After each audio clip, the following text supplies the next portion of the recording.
welcome back. We were discussing events, right. So, we defined events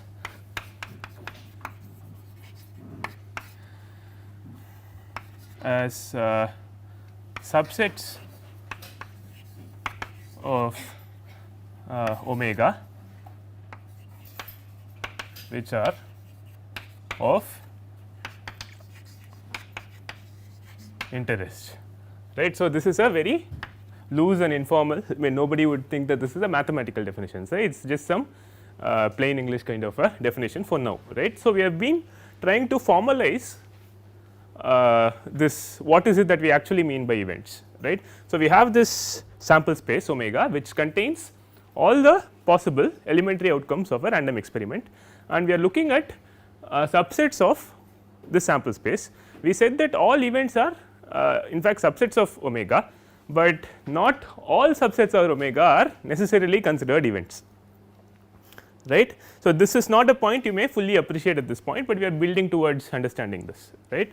So, one structure we is imposed for events yesterday was that if A was an interesting event, A complement should be an interesting, and if similarly if A and B are events, if they are interesting, then A union B should be interesting, right.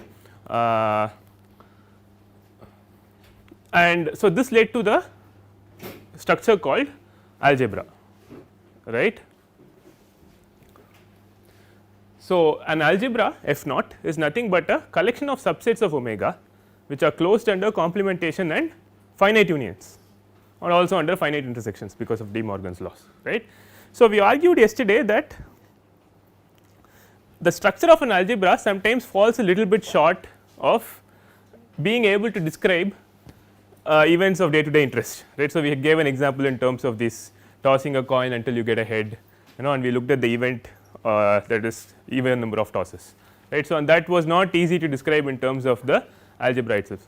So, it turns out that to do an interesting probability theory, to build a rich theory, you need a little more than the structure of an algebra, all right. So, that is, so all of probability theory works with a slightly stronger structure known as a sigma algebra, right. So, a sigma algebra is nothing but a collection of subsets again of omega which are not just closed under finite unions, but closed under countably infinite unions, okay, countably infinite unions, not necessarily closed under arbitrarily infinite unions, but countably infinite unions, okay. So, that is what brings us to the concept of a sigma algebra, okay. So, let me write down the definition of a sigma algebra.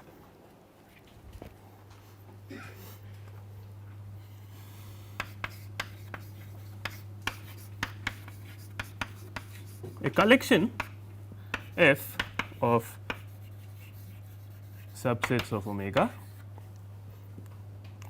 is called a sigma algebra if null set is in F, 2 if A is in F, then A complement is in F. Finally, so these two are the same as in an algebra, right. The last axiom of the sigma algebra is different from the axiom of an algebra, okay. If A1 A2 dot dot dot is a countable collection of subsets in F, then union A I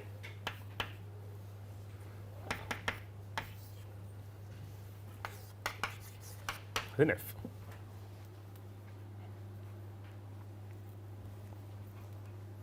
Okay.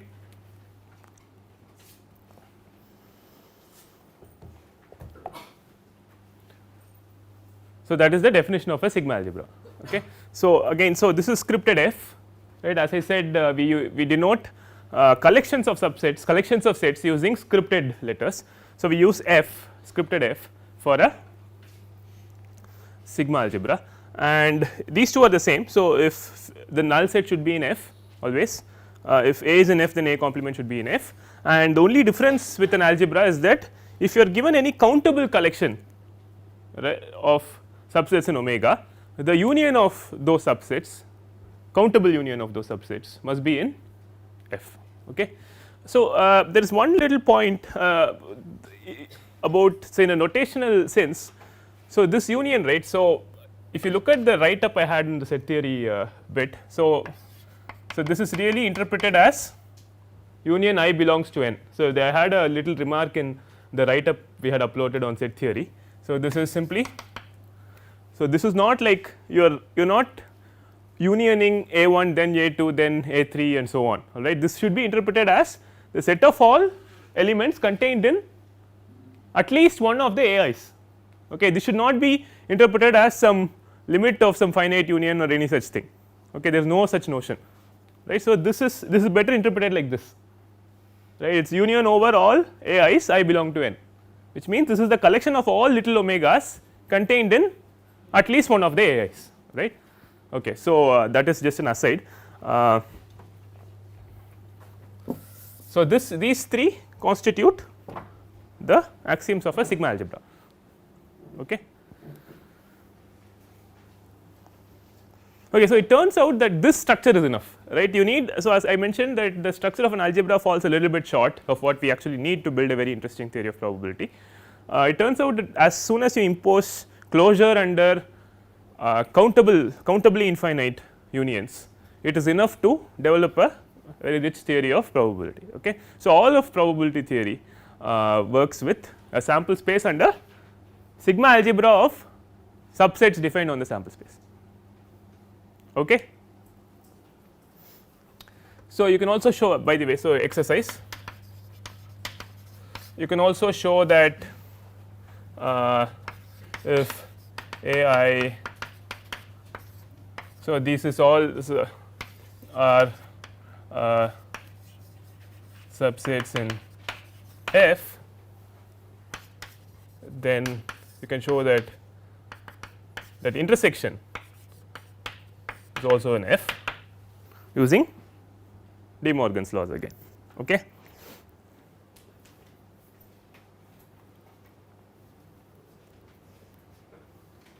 Fine.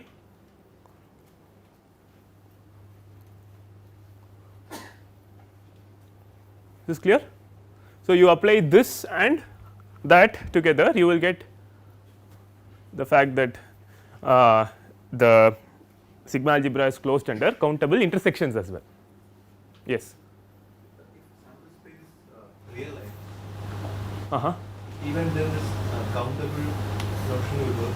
That's okay. That's okay. So, one thing I want to make very clear is that, see, F naught, both the algebra and the sigma algebra, right, I am not saying that, for example, that an algebra should only contain finitely many subsets, that is not what I am saying. It can have any number of subsets, but it should be closed under finite unions.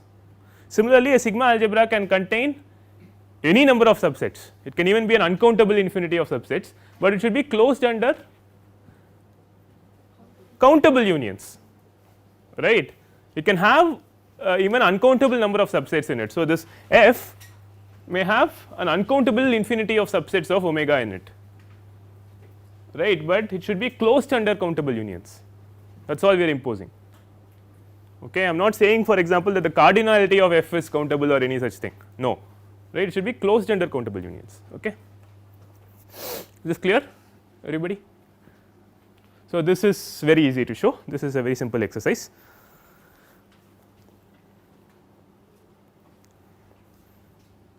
So, one thing you can show also is that a sigma algebra. So, this is one exercise number 2, a sigma algebra is also an algebra. Okay. So, what we are saying is that a sigma algebra is a strictly stronger structure than a, well, yeah, we will not say that it is a strictly stronger structure. I am saying now that every sigma algebra is a algebra, which means that if you have closure under countably infinite unions, you will have closure under finite unions. Why? You can always take beyond, so let us say you can take AIs beyond AN, you can take all the AIs as null sets, right, and you will have closure under finite unions, right. You just take after AN plus 1 onwards you take as null sets, right, then you will get closure under finite unions, right. So, this is okay, right, this is very easy to show, it is a very simple exercise, you will show it. Okay. What turns out is it is not entirely trivial to show that there are algebras which are not sigma algebras. Okay. So, that is an example, we will see an example in the first homework, okay. But the converse is not true, the converse to this is not true, not every algebra is necessarily a sigma algebra, every sigma algebra is necessary in algebra. Okay. So, the converse is not true,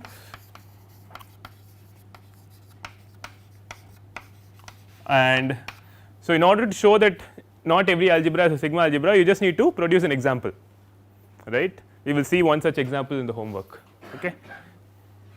Slightly non trivial, but you will see in the homework, if you do the homework you will see. Okay. So, is this okay, everybody with me? Any questions?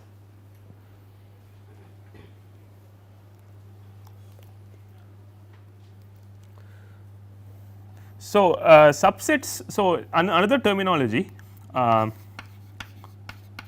subsets in F are called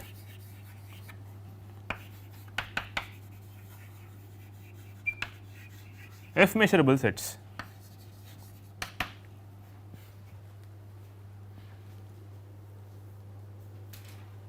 Okay. It is just another terminology. Okay, so, omega is a sample space and you are collecting subsets of omega and you make a sigma algebra F, and depending on what that sigma algebra is, elements of that F are called F measurable sets, okay. And there are subsets of omega which may not be in F, right, those are not called F measurable sets, those are just some subsets of omega, right.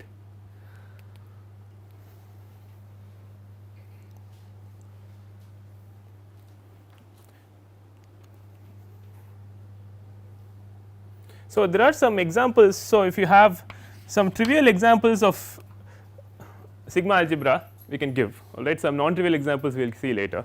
So, the most trivial sigma algebra in any sample space omega is that, right. So, it is a collection of subsets of omega only containing the null set and the sample space itself. Okay, this is a sigma algebra, right, it is a very trivial example, right, it is of no use in most situations, but it is a sigma algebra, right. This is one such example. So, I am just trying to say that you can build many sigma algebras for a given sample space, alright, and which sigma algebra you want to work with again depends on what you are interested in. Okay. So, not only is it your responsibility to build a sample space based on the outcomes of the random experiment, it is also your responsibility to decide what you are interested in and what subsets of omega you want to include in your F, alright. So, another such example is, so you may for example just say phi some event A, some subset A complement and omega, right. This is also a sigma algebra, actually they are also algebras because they are sigma algebras, right. So, here what are you saying, here there is other than phi and omega which is always there in the sigma algebra, there is one more event, one more subset A which is of interest to me. So, I am including A, but if I have to include A, I have to include A complement, right. So, this is another sigma algebra, this corresponds to only one interesting event other than the null set A, right, and its complement. Okay. At the other end of the spectrum is 2 power omega. What is 2 power omega? Set of all possible subsets of the sample space, right, include all possible subsets of omega, right. So, if omega is natural numbers, for example, you will include all possible subsets of natural numbers.